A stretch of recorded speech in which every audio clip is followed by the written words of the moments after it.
ഇതിപ്പോ ഈ സിനിമയിലേക്ക് വരുന്ന സമയത്ത് ചെറിയ കുട്ടിയാണ്, ന്യൂ കമറാണ് ഡയറക്ടറായിട്ട് വരുന്നത്. അപ്പൊ ഈ ന്യൂ കമർ ആയിട്ടുള്ള പിള്ളേരുടെ കൂടെ വർക്ക് ചെയ്യുന്ന സമയത്തുള്ളൊരു എന്താ പറയാ ഒരു വികാരം എന്താ ഉള്ളിൽ തോന്നുന്നത്? ഗോകുലിനെ പരിചയപ്പെട്ടോ? ഇല്ല. ഒന്ന് പരിചയപ്പെടും. അപ്പൊ തന്നെ ആ കുട്ടിയെന്നുള്ള ഇതൊക്കെ നമുക്ക് അപ്പൊ തന്നെ പോയി കിട്ടും. ഗോകുൽ അങ്ങനെ ഒരാളേ അല്ല. വളരെ മെച്ചുവേർഡ് ആയിട്ടുള്ള, വളരെ ഗൗരവമായി മാത്രം സംസാരിക്കുന്ന, സിനിമയെ കുറിച്ച് മാത്രം സംസാരിക്കുന്ന ഒരാളാണ്. ഫുൾ ടൈം മനസ്സിൽ സിനിമയാണ് ഓടിക്കൊണ്ടിരിക്കുന്നത്. എല്ലാ ഫ്രെയിം ആയിട്ടാണ് ആൾക്ക് കാണുന്നത്. അങ്ങനെ ഒരു കളിതമാശയൊന്നുമില്ല. ഞാൻ പറഞ്ഞില്ലേ നേരത്തെ പറഞ്ഞ ഇല്ല നന്നായിട്ടില്ല, അത് കൊള്ളില്ലായിരുന്നു അങ്ങനെ പറയുന്ന ഒരു വളരെ മാറ്റർ ഓഫ് ഫാക്ട് ആയിട്ട് സംസാരിക്കുന്ന, എന്നാൽ വേണ്ടത് കൃത്യമായി പറഞ്ഞു തരുന്ന, നമ്മളോട് കുറെ നേരം ഇരുന്ന് വർത്താനം പറഞ്ഞ് നമ്മളെ ആ ക്യാരക്ടർ നമ്മൾ ഉൾക്കൊണ്ടോന്ന് നോക്കി ഓക്കെ നമുക്ക് ചെയ്ത് നോക്കാം അങ്ങനെ പറയുന്നതാണ്. സിനിമയെ കുറിച്ച് മാത്രമേ സംസാരിക്കുള്ളൂ. കോമഡി തമാശ അത് കാർത്തിക് പരിപാടി നമ്മള് ഓളോ വൈബാണ്. മറ്റത് എന്ന് വെച്ചാൽ അങ്ങനെയല്ല, ഭയങ്കര ഗൗരവമുള്ള ഒരു സീനിയർ ഫിലിം മേക്കേഴ്സിന്റെ അടുത്ത് നിൽക്കുന്ന പോലെയാണ് നമുക്ക് ഗോകുലിന്റെ അടുത്ത് നിൽക്കുന്നത്. ഗോകുലിന്റെ അടുത്ത് നമുക്ക് അങ്ങനെ സംസാരിക്കാൻ പറ്റില്ല. ഇത് മോശമായിട്ട് പെരുമാറുന്നുള്ള അർത്ഥത്തിലല്ല ഞാൻ പറയുന്നത്. നമ്മളൊരു വളരെ ഒരു പെട്ടെന്ന് തന്നെ ഗോകുലിനെ പെട്ടെന്ന് നമ്മളൊരു ഒരു ഗുരുസ്ഥാനത്തോട്ട് ഒരു സീനിയർ ആയിട്ടുള്ള ഒരാളിലേക്ക് നമ്മൾ പെട്ടെന്ന് ഗോകുലിനെ മാറ്റി നിർത്തും. നമുക്ക് പോയി ഗോകുലവിടെ നിൽക്കുവാണ്, അർജുനും കൊണ്ട് നിൽക്കുവാണെങ്കിൽ അർജുനെ അതൊന്ന് ചോദിക്കും, അർജുനെ എന്നേ പറയുള്ളൂ. നമ്മൾ ഗോകുലിനെ വിളിച്ച് സംസാരിച്ചാൽ ഗോകുൽ എന്തെങ്കിലും പറയുന്ന ഒന്നും പറയുന്നില്ലായിരിക്കാം. ഇപ്പൊ എന്റെ അടുത്ത് ഞാനൊക്കെ സംസാരിച്ചാൽ ഒന്നും പറയാൻ സാധ്യതയില്ല. പക്ഷെ നമ്മൾ ചോദിക്കൂല, കാരണം ഗോകുൽ അവിടെ വേറെന്തോ കാര്യത്തിൽ മനസ്സുകൊണ്ട് എൻഗേജ്ഡ് ആണെന്ന് നമുക്ക് തോന്നും. അങ്ങനെ ഒരാളാണ്. അതുകൊണ്ട് കളിതമാശ ബേസിലെ ഞാൻ അങ്ങനെ ബേസിലെനിക്ക് തിരിച്ചു നല്ല പടിയും തന്നു. ഞാൻ ബേസിലെ കാണാൻ വരുമ്പോ കോമഡി ആയിട്ട് വെറുതെ കേട്ടോ ബേസിലെ കാണാൻ വരുന്നത് സാറേ വിളിക്കാൻ തന്നില്ല.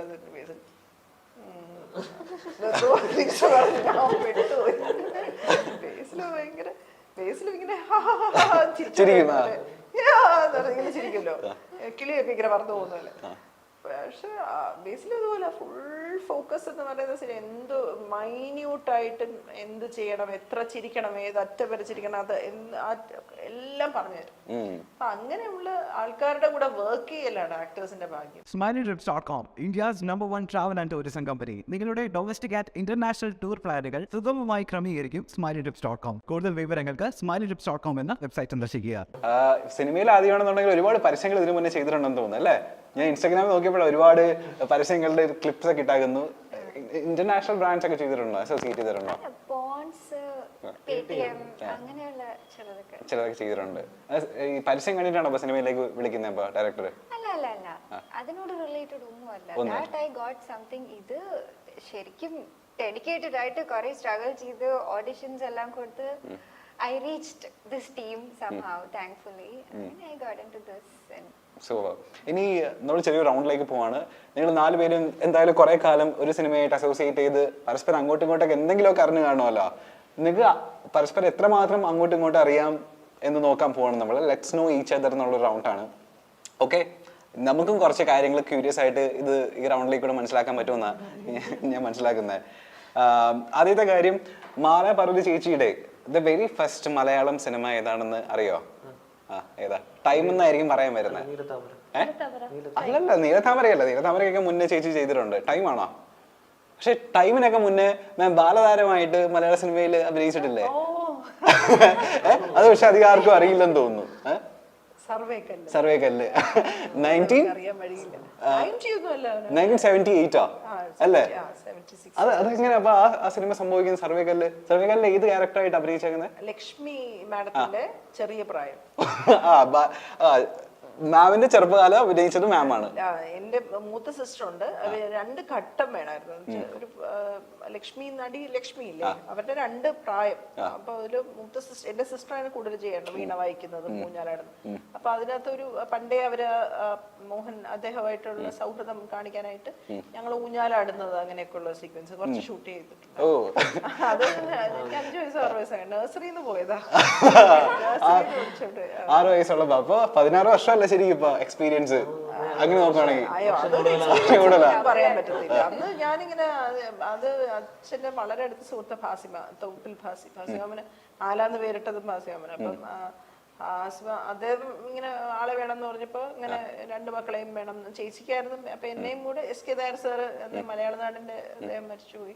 എസ് കെ നായർ വളരെ പ്രശസ്തനായിട്ടുള്ള സാംസ്കാരിക തലത്തിൽ വയലാറാമ സാഹിത്യ അവാർഡൊക്കെ ഉണ്ടാവാൻ കാരണമായിട്ടുള്ള എസ് കെ നായർ സാർ. അപ്പൊ എസ് കെ നായരുടെ മൂത്ത മകനുണ്ട്.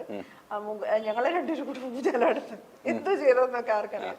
അങ്ങനെ ഫസ്റ്റ് സിനിമ ശരിക്കും പറയാൻ ചോദിക്കുവാണെങ്കിൽ മീമാസ പുലരിയാണ് ഫസ്റ്റ് സിനിമ. ഓ, അതിന് മുൻപോട്ടല്ല, അതില് ഈ ചൈൽഡ് ആർട്ടിസ്റ്റ് ആയിട്ട് തന്നെ. ഇല്ല, ചൈൽഡ് എന്ന് പറയാനൊക്കില്ല. അത് കോളേജ് പഠിക്കുന്ന 10ാം ക്ലാസ് അവധി. അയ്യോ, അത് ഭയങ്കര കോമഡി. അത് എവിടെയോ പറഞ്ഞിട്ടില്ലേ? അയ്യോ, അത് ഭയങ്കര ഇത് നിൽക്കുമെന്ന് എനിക്കറിയത്തില്ല. അത് ഷൈനി കോശി എന്ന് പറഞ്ഞൊരു ഫ്രണ്ട് ഉണ്ട്, ഞങ്ങള് സർവോദയയിൽ ഒരുമിച്ച് പഠിച്ചത്. അപ്പൊ ഷൈനിയുടെ ബ്രദർ അജിത് ചായൻ ഒരു സിനിമ ചെയ്യുന്നു എന്ന് പറഞ്ഞു, അദ്ദേഹം പ്രൊഡ്യൂസ് ചെയ്യുന്നു.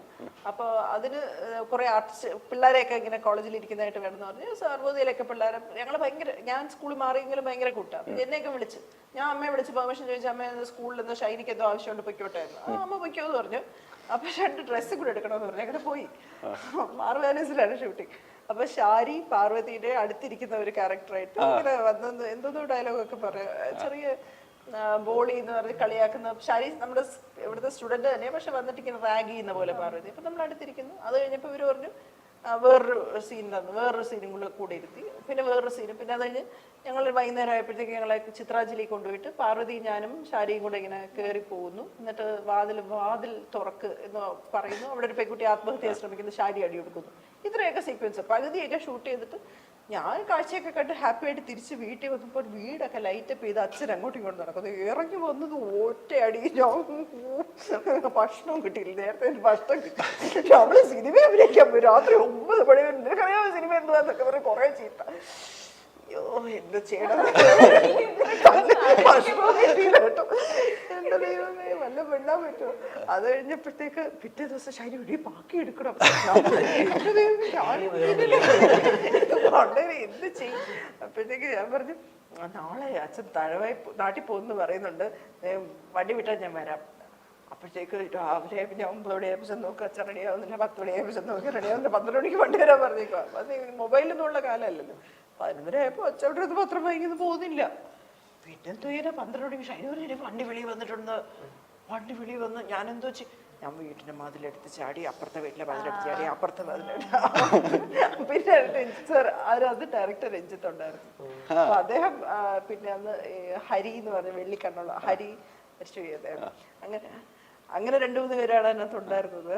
ഞാൻ അവര് പറയുന്നതാ, ഒരു ഷോള് വന്ന് വീഴുന്നു, ചെരുപ്പ് വന്ന് വീഴുന്നു, ബാഗ് വീഴുന്നു, ഒരാൾ ചാടുന്നു. അവതാരക അല്ലെങ്കിൽ അവതരണത്തിൽ നിന്ന് അഭിനയത്തിലേക്ക് എത്തിയ നിരവധി പേരാണുള്ളത്. റേഡിയോ ജോക്കികളായിട്ടുള്ളവരും അല്ലെങ്കിൽ ആങ്കേഴ്സ് ആയിട്ടുള്ളവരും ഒക്കെ പലരും ആ ഒരു സ്ക്രീൻ സ്പേസിൽ നിന്നും അഭിനയത്തിലേക്ക് മാറിയത് നമ്മൾ പലപ്പോഴും കണ്ടിട്ടുണ്ട്. ഇന്ന് അവതാരകരായി എത്തുന്നത് അല്ലെങ്കിൽ ചോദ്യം ചോദിക്കാൻ എത്തുന്നവർ നാളെ ഉത്തരം പറയാൻ എത്തുന്ന ഒരു കാഴ്ചയും കാണാറുണ്ട്.